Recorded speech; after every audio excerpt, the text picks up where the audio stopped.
আসলে গণতন্ত্র বলে যে জিনিসটা বলা হচ্ছে সেটা যদি আপনি মাঝে মাঝে 5 বছর পর পর ভোট হয়, গত 10 বছর ওরকম ভোট হয়নি, সেজন্য আমাদের মনের মধ্যে সংস্কারের বাসনা জেগেছে। যদি ভোট হতো তাহলে আরামটা তাতে আমরা সন্তুষ্ট আছি। ধরুন মার্কিন যুক্তরাষ্ট্র সারা পৃথিবীতে নেতৃত্ব করছে এখন, আমরা সকলেই বলি সেটা হচ্ছে গণতন্ত্রের আদর্শ আবাসভূমি। সেখানে নির্বাচন হয়, প্রেসিডেন্ট বদলায়, কিন্তু তারপরে তার সারা পৃথিবীতে দাবড়ে বেড়াতে, ধ্বংস করতে, যুদ্ধ বাঁধিয়ে দিতে কোনো অসুবিধা কিন্তু হয়নি।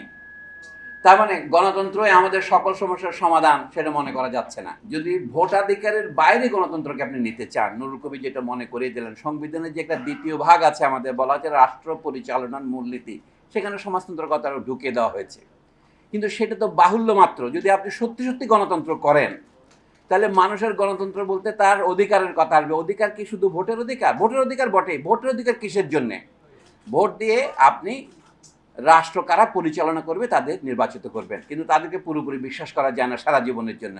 তাই আমরা সময় নির্ধারণ করে দিয়েছি 5 বছর, কিন্তু তারপরেও তাদের বিশ্বাস করা যায় না বলে আমরা আরেকটা বিধান রেখেছি, আমাদের এমন কিছু অধিকার থাকবে যেগুলি তারা এই 5 বছরের মধ্যেও কখনো কেড়ে নিতে পারবে না।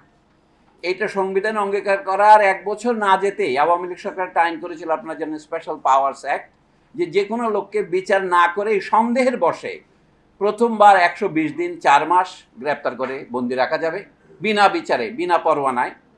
আবার বাড়ানো যাবে 120, আবার বাড়ানো যাবে 120, এইভাবে প্রায় অনন্তকাল তাকে বন্দি রাখা যাবে।